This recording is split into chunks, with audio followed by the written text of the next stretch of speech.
पाठ 2। वर्ण विचार। मुख से बोले जाने वाला प्रत्येक शब्द कुछ छोटी छोटी ध्वनियों में बटा होता है। जैसे बाघ राष्ट्रीय पशु है। इस वाक्य में 4 शब्द हैं। ये शब्द अनेक ध्वनियों से बने हैं। बाघ, ब जमा आ जमा घ जमा अ। राष्ट्रीय, र जमा आ जमा श जमा ट जमा र जमा ई जमा य जमा अ। पशु, प जमा अ जमा श जमा उ। है, ह जमा ए। ये ध्वनियाँ इतनी छोटी होती हैं कि इनके और टुकड़े नहीं किए जा सकते। इनके लिए भाषा में कुछ चिन्ह निश्चित किए गए हैं जिन्हें वर्ण कहते हैं। वर्ण भाषा के मौखिक व लिखित दोनों रूपों के प्रतीक हैं। इस तरह वह मूल ध्वनि जिसके और टुकड़े नहीं किए जा सकते वर्ण कहलाती है। जैसे अ, इ, म, न, र आदि।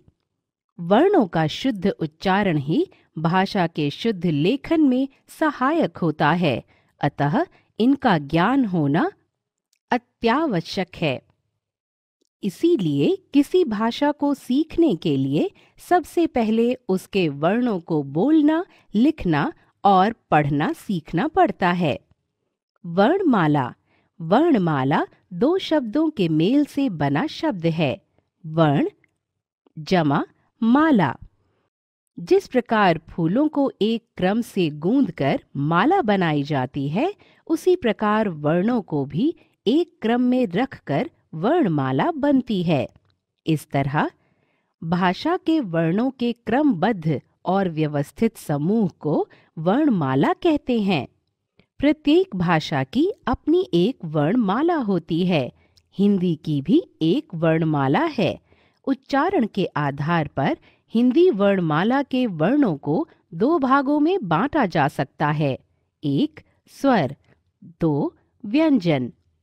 स्वर जिन वर्णों के उच्चारण में मुख से निकलने वाली श्वास वायु बिना किसी बाधा के मुख से बाहर निकलती है तथा जिनके उच्चारण में किसी अन्य वर्ण की सहायता नहीं लेनी पड़ती, उन्हें स्वर कहते हैं। इनका उच्चारण स्वतंत्र रूप से होता है। हिंदी वर्णमाला में 11 स्वर होते हैं। अ, आ, ई, उ, ऊ, रि, ए, ऐ, ओ, औ। हिंदी में अब एक आगत स्वर औ का भी प्रयोग किया जाने लगा है। स्वर के भेद। स्वर भेद के 3 मुख्य आधार हैं। क समय का आधार, ख उच्चारण का आधार, ग उच्चारण स्थान का आधार। क समय के आधार पर स्वर भेद। उच्चारण में लगने वाले समय के आधार पर स्वर 3 प्रकार के होते हैं। 1 ह्रस्व स्वर, 2 दीर्घ स्वर, 3 प्लुत स्वर। 1 ह्रस्व स्वर जिन स्वरों के उच्चारण में सबसे कम समय लगता है उन्हें ह्रस्व स्वर कहते हैं। ह्रस्व स्वर 4 हैं। अ, इ, उ, रि। 2 दीर्घ स्वर जिन स्वरों के उच्चारण में ह्रस्व स्वरों से दुगना समय लगता है उन्हें दीर्घ स्वर कहते हैं। दीर्घ स्वर 7 हैं।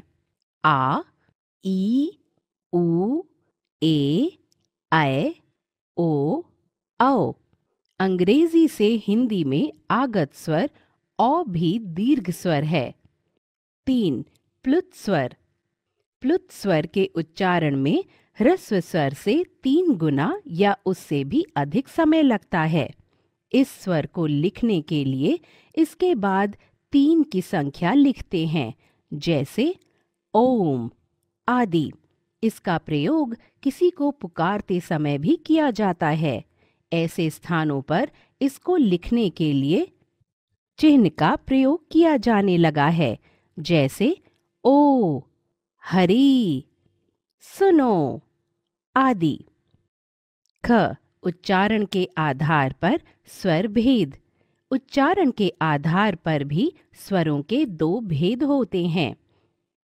एक निर्नुनासिक स्वर, दो अनुनासिक स्वर।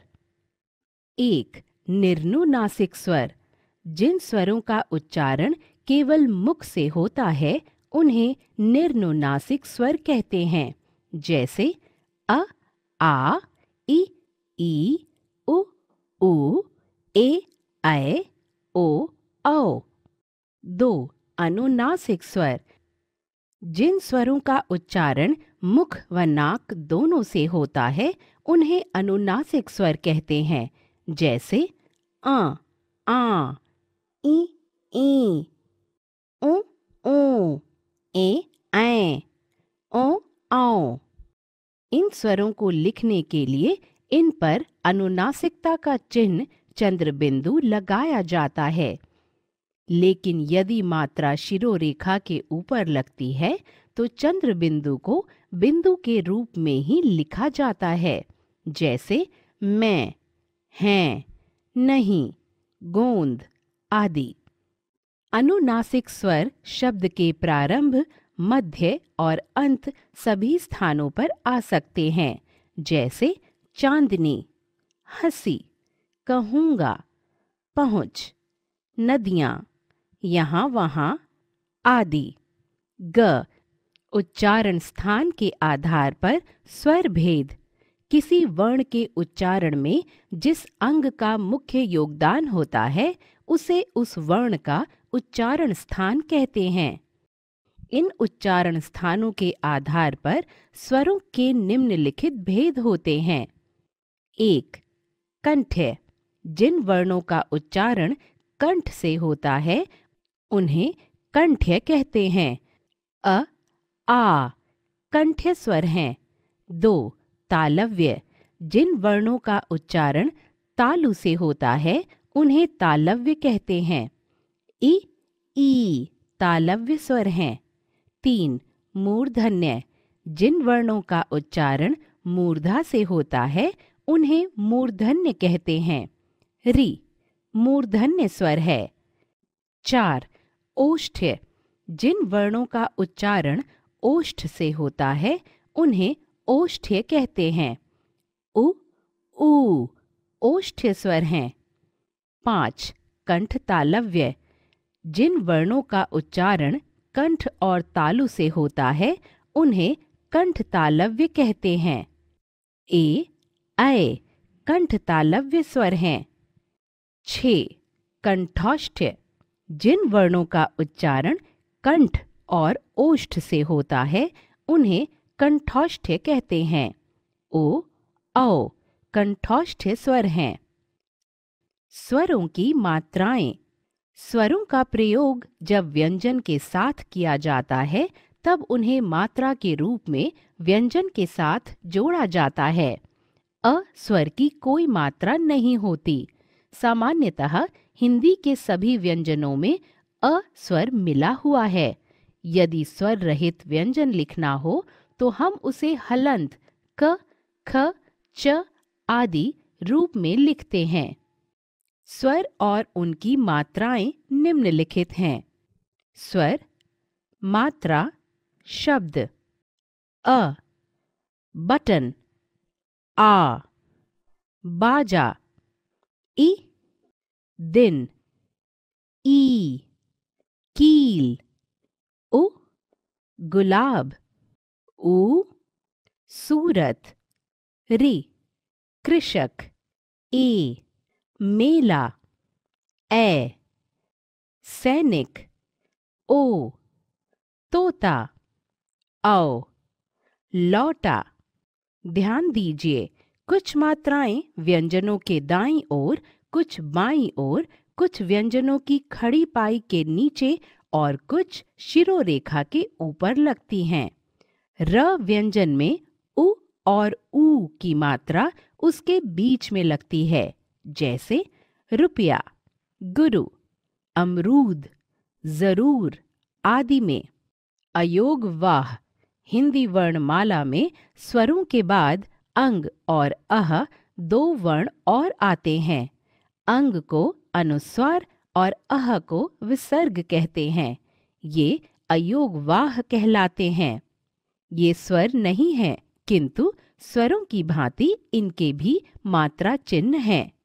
इसलिए इन्हें स्वरों के अंत में रखा जाता है। इनका परिचय इस प्रकार है। अनुस्वार। अनुस्वार का प्रयोग स्पर्श व्यंजन के प्रत्येक वर्ग के स्वर रहित पंचमाक्षर के लिए किया जाता है, जैसे अंग, कंघा, ञा, चंचल, णा, घंटा, न, सुंदर, म, पंप। विसर्ग। विसर्ग का उच्चारण ह के समान होता है। इस ध्वनि का प्रयोग मुख्यतः संस्कृत के शब्दों में होता है, जैसे अतः, प्रातः, मूलतः आदि। व्यंजन। जिन वर्णों के उच्चारण में स्वरों की सहायता ली जाती है और जिनके उच्चारण में मुख से निकलने वाली श्वास वायु रुकावट के साथ मुख से बाहर निकलती है, उन्हें व्यंजन कहते हैं। व्यंजन के भेद। व्यंजन भेद के चार मुख्य आधार हैं। क स्पर्श का आधार, ख उच्चारण स्थान का आधार, ग श्वास वायु की मात्रा का आधार, घ स्वर तंत्री में कंपन का आधार। क स्पर्श के आधार पर व्यंजन भेद। मुख के अंगों के स्पर्श के आधार पर व्यंजन वर्णों के तीन भेद होते हैं। एक स्पर्श व्यंजन, दो अंतस्थ व्यंजन, तीन ऊष्म व्यंजन। एक स्पर्श व्यंजन। जो व्यंजन बोलते समय मुख के विभिन्न अंगों के पारस्परिक स्पर्श से उत्पन्न होते हैं, उन्हें स्पर्श व्यंजन कहते हैं। ये संख्या में 25 होते हैं, जो इस प्रकार हैं। वर्ग व्यंजन। क वर्ग, क, ख, ग, घ, अंग। च वर्ग, च, छ, ज, झ, ञ। ट वर्ग, ट, ठ, ड, ढ, ण।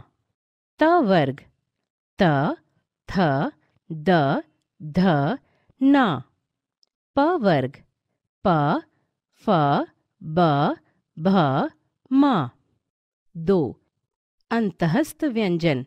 इन व्यंजनों का उच्चारण स्वरों और व्यंजनों के बीच का सा है, अतः इन्हें अंतःस्थ व्यंजन कहते हैं। इनको बोलते समय मुख के अंग परस्पर एक दूसरे का पूरी तरह स्पर्श नहीं करते। अंतःस्थ व्यंजन 4 होते हैं, य, र, ल, व। 3 ऊष्म व्यंजन। जिन व्यंजनों को बोलते समय मुख से निकलने वाली वायु रगड़ खाकर ऊष्म गर्म हो जाती है, उन्हें ऊष्म व्यंजन कहते हैं। ऊष्म व्यंजन भी 4 होते हैं, श, श, स, ह।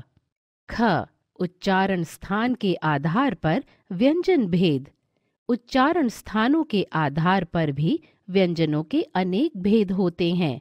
इन भेदों का संक्षिप्त परिचय इस प्रकार है। क कंठ्य। जिन वर्णों का उच्चारण कंठ से होता है, उन्हें कंठ्य कहते हैं। क, ख, ग, घ, अंग, ह कंठ्य व्यंजन है। 2 तालव्य। जिन वर्णों का उच्चारण तालु से होता है, उन्हें तालव्य कहते हैं। च, छ, ज, झ, ञ, य, श तालव्य व्यंजन है। 3 मूर्धन्य। जिन वर्णों का उच्चारण मूर्धा से होता है, उन्हें मूर्धन्य कहते हैं। ट, ठ, ड, ढ, ण, र, श मूर्धन्य व्यंजन है। 4 दंत्य। जिन वर्णों का उच्चारण दांतों से होता है, उन्हें दंत्य कहते हैं। त, थ, द, ध, न, ल, स दंत्य व्यंजन हैं। 5. ओष्ठ्य। जिन वर्णों का उच्चारण ओष्ठ से होता है उन्हें ओष्ठ्य कहते हैं। प, फ, ब, भ, म ओष्ठ्य व्यंजन हैं। 6. नासिक्य। जिन वर्णों का उच्चारण नासिका से होता है उन्हें नासिक्य कहते हैं। अंग, ञ, ण, न, म नासिक्य व्यंजन है। 7. दंतौष्ठ्य। जिन वर्णों का उच्चारण दांत और ओष्ठ से होता है उन्हें दंतौष्ठ्य कहते हैं। व दंतौष्ठ्य व्यंजन है। ग श्वास वायु की मात्रा के आधार पर व्यंजन भेद। बोलते समय मुख से निकलने वाली श्वास वायु की मात्रा के आधार पर व्यंजनों के 2 भेद होते हैं। 1. अल्प प्राण, 2. महाप्राण। 1. अल्प प्राण। जिन व्यंजनों को बोलते समय श्वास वायु कम मात्रा में मुख से बाहर निकलती है उन्हें अल्प प्राण व्यंजन कहते हैं। क, ख, अंगा, च, ज, ञ, ट, ड, ण, त, द, न, प, ब, म, य, र, ल, व अल्प प्राण व्यंजन हैं। 2. महाप्राण। जिन व्यंजन वर्णों को बोलते समय श्वास वायु अधिक मात्रा में मुख से बाहर निकलती है उन्हें महाप्राण व्यंजन कहते हैं। ख, घ, छ, झ, ठ, ढ, थ, ध, फ, भ, श, श, स, ह महाप्राण व्यंजन हैं। घ स्वर तंत्री में कंपन के आधार पर व्यंजन भेद। स्वर तंत्री में श्वास कंपन के आधार पर भी व्यंजनों के 2 भेद होते हैं। 1. अघोष, 2. घोष। 1. अघोष। जिन व्यंजन वर्णों को बोलते समय केवल श्वास का प्रयोग होता है और स्वर तंत्री में कंपन नहीं होता उनको अघोष व्यंजन कहते हैं। क, ख, च, छ, ट, ठ, त, थ, प, फ, श, श, स अघोष व्यंजन हैं। 2. घोष। जिन व्यंजन वर्णों के उच्चारण में स्वर तंत्री में कंपन होता है उन्हें घोष व्यंजन कहते हैं।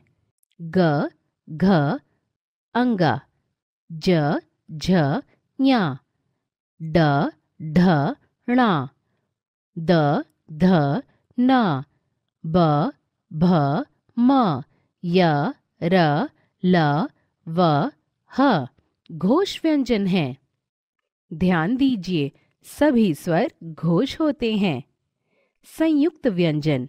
हिंदी वर्णमाला में क्ष, त्र, ज्ञ और श्र 4 संयुक्त व्यंजन हैं। ये 2 व्यंजनों को मिलाने से बनते हैं। इन्हीं को संयुक्ताक्षर भी कहते हैं। क्ष बराबर क जमा श जमा अ, क्षमा, तक्षक, क्षत्रिय आदि। त्र बराबर त जमा र जमा अ, त्रिशूल, पत्र, त्रिफला आदि। ज्ञ बराबर ज जमा ञ जमा अ, यज्ञ, आज्ञा, विज्ञापन आदि। श्र बराबर श जमा र जमा अ, श्रमिक, परिश्रमी, विश्राम आदि। अन्य व्यंजनों को मिलाकर भी संयुक्त व्यंजन बनते हैं, किंतु इन वर्णों के रूप बदलकर निश्चित हो गए हैं, इसलिए इन्हें वर्णमाला में स्थान मिला है। हिंदी में इनके अतिरिक्त भी अनेक संयुक्त व्यंजन हैं, जैसे दध, कत, द, स्व, द आदि। द्वित्व व्यंजन। जब एक स्वर रहित व्यंजन समान स्वर सहित व्यंजन से मिलता है तो उसे द्वित्व व्यंजन कहते हैं। जैसे क जमा का बराबर चक्का, म जमा मा बराबर चम्मच, न जमा न बराबर गन्ना, त जमा ता बराबर पत्ता आदि। रा के विभिन्न रूप। रा को विभिन्न रूपों में लिखा जाता है। पदेन र, जब कोई स्वर रहित व्यंजन स्वर सहित र के साथ संयुक्त होता है तब उसका यह रूप लिखा जाता है। जैसे प्रसाद, पराक्रम, समुद्र, उग्र आदि। ट वर्ग के साथ ये पदेन र एक नया आकार ले लेता है। जब ट ठ ड ढ के साथ र संयुक्त होता है तब यह इस नए रूप में लिखा जाता है। राष्ट्र, ड्रामा, ट्रक, ड्राइवर आदि। रेफ, जब स्वर रहित र किसी अन्य स्वर सहित व्यंजन के साथ संयुक्त होता है तो उसे व्यंजन के ऊपर इस रूप में लिखा जाता है। जैसे चर्म, हर्ष, उत्कर्ष आदि। इसे ही रेफ कहते हैं। आगत ध्वनियाँ। अरबी, फारसी और अंग्रेजी के प्रभाव के कारण हिंदी में नुक्ता युक्त दो ध्वनियों ज और प को शामिल किया गया है क्योंकि इनके प्रयोग से शब्दों के अर्थ में अंतर आता है। जैसे सजा, सजाना, सजा, दंड, फन, सांप का, फन, हुनर।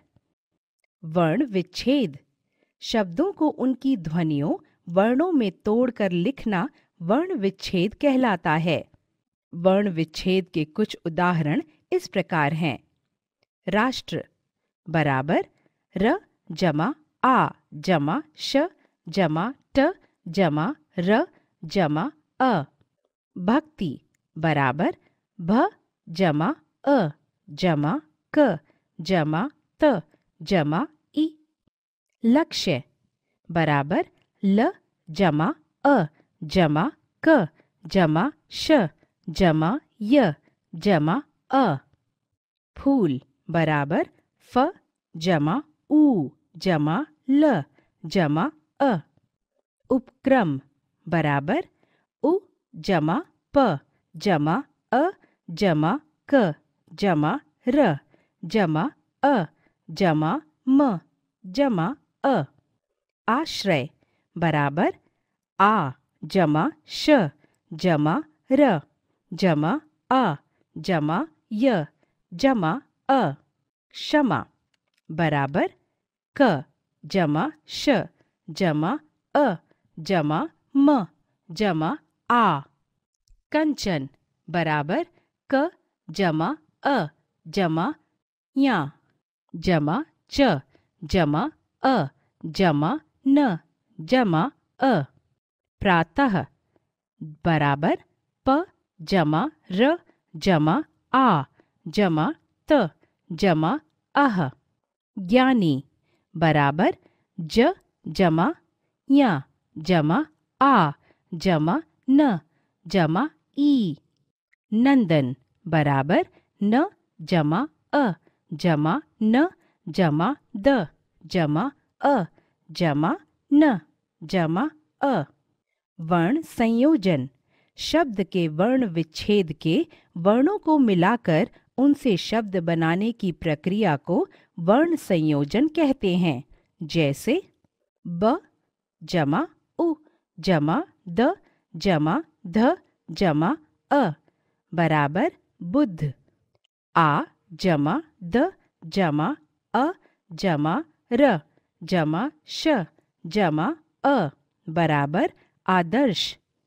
प जमा र जमा आ जमा र जमा थ जमा ई बराबर प्रार्थी।